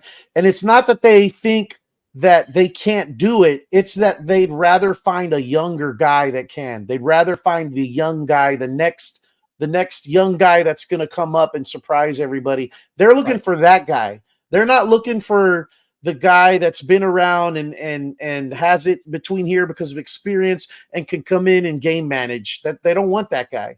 Well, they want the young guy that can come in and take over. And we can talk about Kurt Warner all we want to, but at the quarterback position, that has happened a total of one time. Mm-hmm. Kurt Warner is the only guy at the quarterback position you can talk about. And when you really think about how he wound up there, he was lighting it up on the arena level. They gave him a flyer to get into camp in I almost said LA, but they were in St. Louis at the time on the Rams. He wound up as the backup behind the guy that they were sure was the future of their franchise, who got injured in the preseason, and they had no choice, forced into going with Kurt Warner, and it turned out he was a good quarterback. You could maybe argue Doug Flutie also, but still, that would only be two. And not some people would argue against Doug Flutie, but I would put him in there. You know, other league, yeah. Mm-hmm. Doug Flutie had a career. The quarterbacks you think of where you could come at me and be like, what about what's his name out of Buffalo? Jim Buffalo quarterback that everybody loves. Right He now? was in Houston. No, it was in Houston with the Gamblers in the old USFL and then moved to Buffalo. Jim, somebody help me out. This is hurting my head. Trying to remember. That's it. I'm not good. Jim Kelly. Thank you, James Palmer. Jim to be. Kelly. Oh, yeah. James Palmer for the win. Yes, Jim Kelly. You could come at me with that guy. You could come at me with Steve Young and be like, oh, both those guys played in the USFL and they had good NFL careers. They did not play in the USFL because the NFL did not want them. The USFL went and bought those two guys out from under their NFL teams. I completely forgot that Jim Kelly played in the USFL. Oh, yeah. That's why I was Jim like, Kelly. yeah, I completely forgot about that. Yeah. Jim Kelly was big. Houston Gamblers, man. That was a big deal. All right, we're going to take one more break, and when we come back, it's our favorite segment of the night. It's Bull Spit, Bullseye. What's your favorite part? What's your least favorite part of the – you're going to have to work to think of your favorite part, I think, of the San Antonio football weekend. Bull Spit, Bullseye is next. Start putting them in the chat if you're with us live. We'll be right back. Smoking Guns Podcast. Hang with us.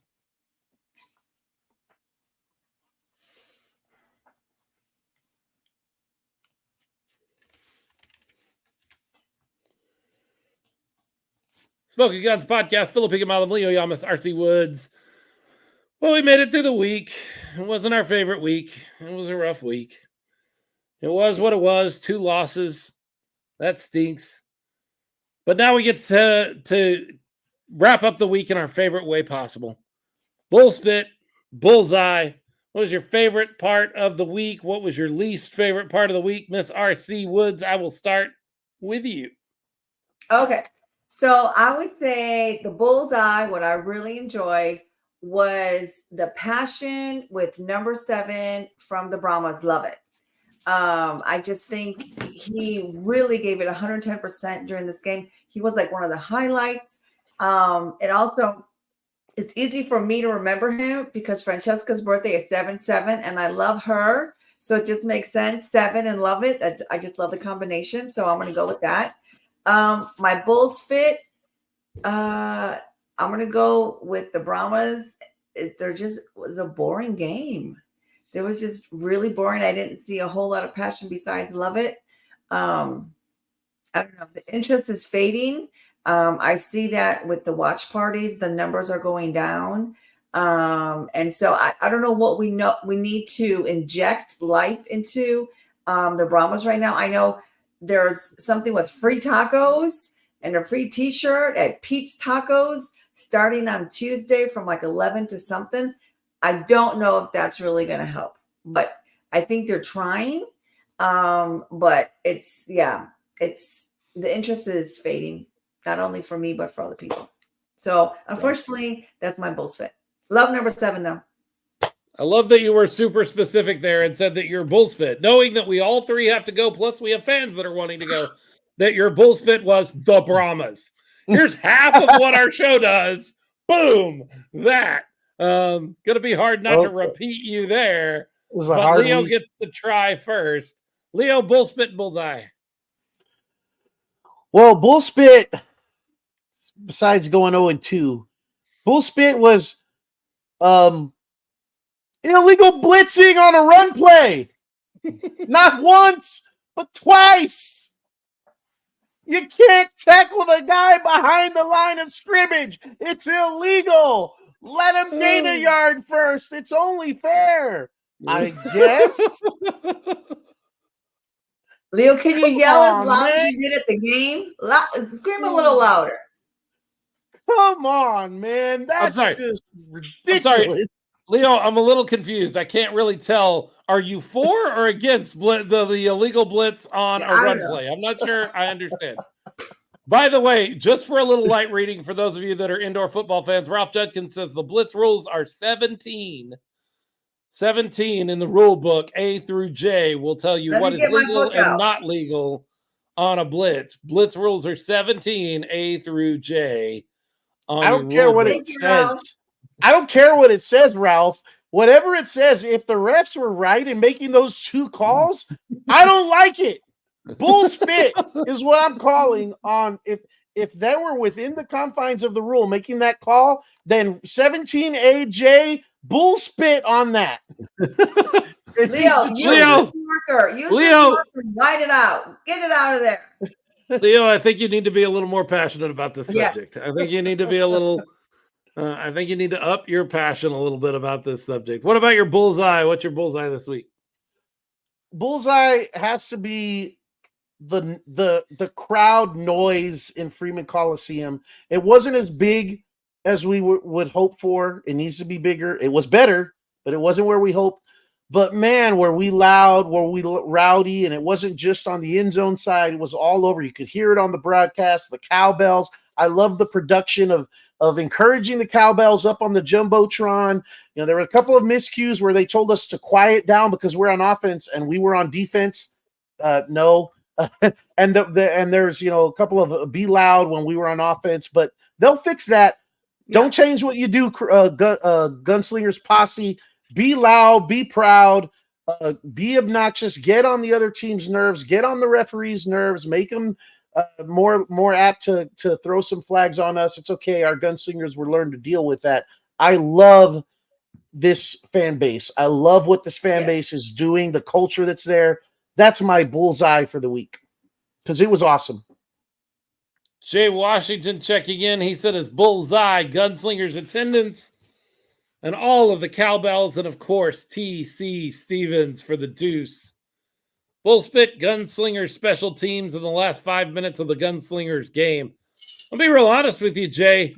That 5 minutes gave us an opportunity we never should have had. Frisco botched clock management at the end of that game so amazingly bad that we actually had an opportunity to win that game when no opportunity should have existed. We didn't make use of it. But we actually could have snuck in and won that game, stolen that game in a way. He also wants to shout out to the guys with the cowbell on the stick, cowbells all along the stick. He's got some pictures of that in the fan group if you want to go check that out. My turn, if nobody else is going to check out. Oh, Lily says she missed Jay being down there with us. He's so fun. Saw a lot of people I knew. Saw people I didn't even know were Gunslinger people show up at the Gunslinger game. Like people I knew from other parts of life just showed up at the Gunslinger game, which is kind of neat.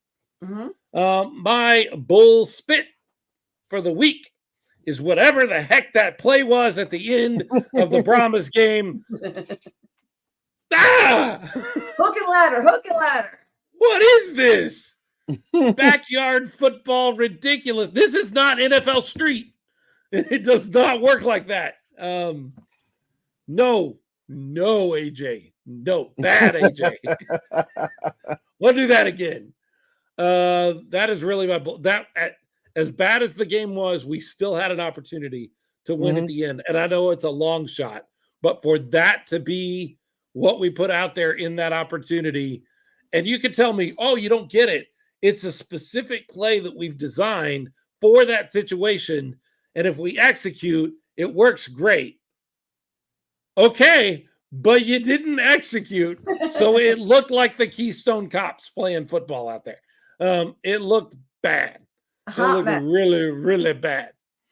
It reminded me of a moment in Days of Thunder. You know that the Tom Cruise movie about NASCAR racing? Mm-hmm. He talks, Randy Quaid, who plays the owner of his team, talks about after they have a particularly embarrassing loss where Tom Cruise, as the driver, gets out of the car and starts fighting with his own pit crew over some stuff. And Randy Quaid takes him in and says, you know, I had sponsors in the stands, and I am talking them up and loving on them, kissing them in the air, just praying for a good showing. And we go out there and look like a monkey effing a football. That's what that reminded me of. A little bit. Just a bit, yeah. What were you going to say, Leo? Well, just because you mentioned something a minute ago, and I hate to, I'm not calling you out, Ralph.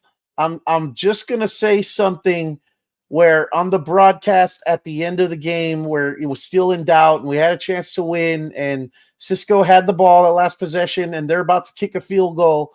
He had to mention the fact that I forget the kicker's name, but he said he's 1 for 8 this season, and I'm like, no, what are you doing?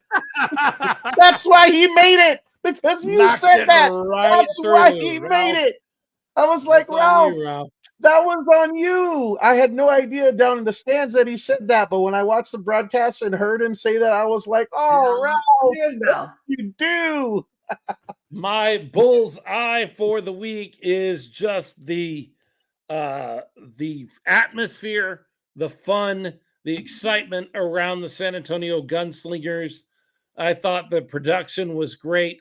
I echo with you, Leo. I've been saving it the whole show because I was going to bring up the little vignettes with Coach Manas telling us to quiet down or get loud or cheer for a deuce, all of those things. Yes, they could have been used a little more effectively, but what a great idea to have Coach Manas be the one encouraging the crowd to do what we need them to do. Just genius. And it's only going to get better because I don't know if you guys have picked up on this. They talked about it a little bit in Brandon last week, but starting on the 18th, when Tulsa comes to town, fans, certain fans will be given the opportunity to kick for cash.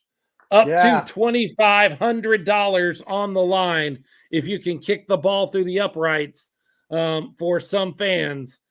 That's kind of a cool little promotion that they're going to start, and they're going to have active. The kick for cash is kind of an exciting way to get more people involved. I don't know how you get on the list. I don't know how you wind up. I'd never make it. Like, I just know I'm not. That's something I can't do, is kick through the uprights. Well, from but there where are certain are fans. they going to kick it from? The field. I Midfield? don't know. But I don't know what yard line. Yeah, I wondered the same. James Palmer wants to go practice kicks. Gotta go practice them, man, and then get on the list and get picked. Come on, James. We're counting on you. My understanding is they're going to start with money in the pot, and then every week, if it's not made, that money will grow. And so exponentially, it'll get larger and larger until somebody hits it. Jay Washington says they said something about a QR code, and James Palmer says they have to kick it from the 20-yard line. That is not that's far. That's a kick. That's a heck of a kick.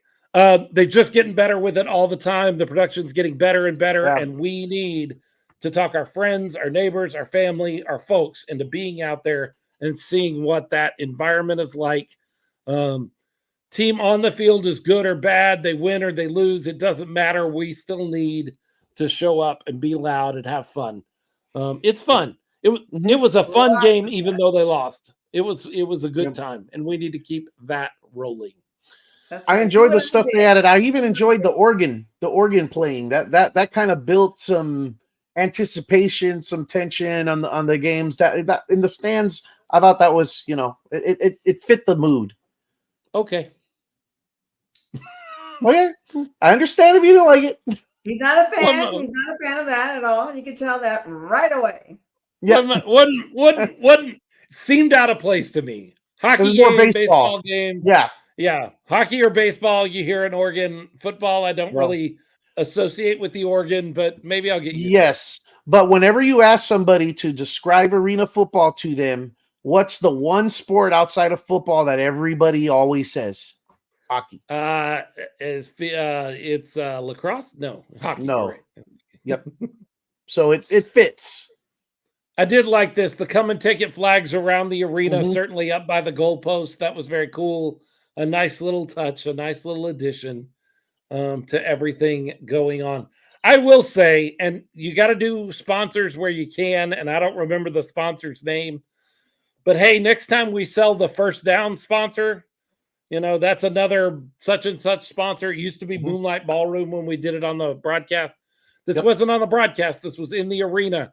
It was some really long name, some sort of spinal and injury clinic or something like that. It was very long, and I was like, I kind of feel bad for Chris Newell that he has to say that every time the Gunslingers get a first down. But you got to take sponsors where you can get them. So, you sure can. This has been the Smoking Guns Podcast. We are a podcast that deals with football in San Antonio. That includes the IFL's San Antonio Gunslingers and the UFL's San Antonio Brahmas. We are brought to you by some amazing people, some incredible Patreons that give us each month a little bit of money to make our show go. People like Texas Pete, who was out at the game wearing his Smoking Guns Podcast jersey. Alfred Rodriguez, who's been joining us tonight as the mission highlighter, as you've seen him in the comments. James Palmer, who's been with us all night. Jay Washington, also with us all night. Jordan Stubing, James Stubing, Kim and Greg Nelson, who made it out to the game on Saturday wearing their, or at least Greg was wearing his Smoking Guns Podcast jersey. If you would still like one of those and never got your order in, we have a few on hand. Reach out to the show and we will make sure we check sizes and see if we have one for you. Mo Ferrante, Iris Ferrante, some of our favorite folks. All of those folks do us a favor and help us make the show go by being Patreons and giving $5, $10, or $20 a month to help us make the show go. You can be a part of that list too. Just go to patreon.com/Smoking Guns Pod. That's Smoking OG, Guns with a Z, P-O-D. And you can join our Patreon list. If you need to get a hold of the show, you can email us at smokinggunspod@gmail.com. We're on all of the social media outlets at Smoking Guns Pod. And we are part of the Fuel Network. We are available live for the first hour of our show on the Fuel Network on Roku and Fire Stick devices. And we are available on demand, usually the morning after the show goes up on Fuel, available on demand. You can also see some of our old shows if you go on there. In fact, our understanding is we are currently the most rewatched show on the Fuel Network right now, and that is because of you folks that have already jumped on and been a part of Fuel and watch our show.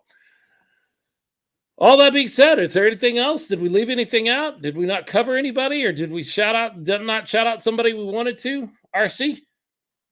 No, I think we're good. Of course, I always give a shout out to my girl Desiree Rodriguez. She's always there, showing up with her family. She brings her kids.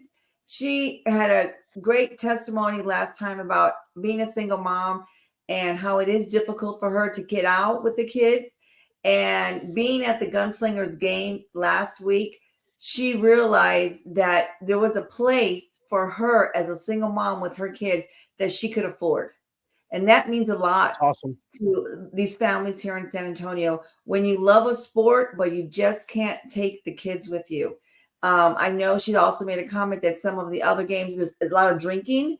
And this was one atmosphere where drinking wasn't the priority. Family was a priority. Having fun was a priority. Cheering was having a priority. And that's what she really loved about the Gunslingers. She's been promoting it. She's been inviting people. She's been challenging people. And that passion, game one. That's all it took, was one game. And that was her fire to come and love the Gunslingers and support them. Well, that's a great place for us to say when it comes to professional football. Whether it's the 50-yard fight or the 100-yard variety, whether it's up in D.C., usually, or down in Jacksonville, over in Arizona, like in 3 different places in Arizona, or up in Tulsa or Frisco, when it comes to professional football, the 210 has got something to say. Bang, bang. I got something to say. Illegal blitz on a run play. Scratch it out. Use the pen. Scratch it out. Thank you guys for hanging out with us. Those of you that stuck with us all the way past 9 o'clock. Appreciate you. James Palmer. Until next time. See you later. Absolutely. Get on the wall for that Duke City game. We need you. Military. or at least the Tulsa game. Like, don't miss the Tulsa game. Let's get down there on the wall for the Tulsa game. Appreciate everybody hanging out with us. Yes, thank you guys. Thank you so much. Gracias.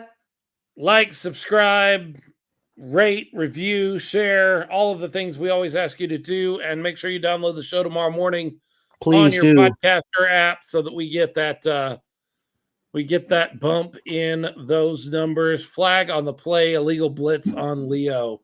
You got flagged for an illegal blitz there, Leo. Thanks so much, folks. We look forward to talking to you next week when we go 2-0 next week.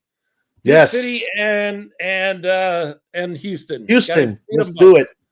Let's get both Happy of those Mother's wins. Day to all those that I don't see y'all on Sunday. We will see you guys later. Thanks for hanging with us.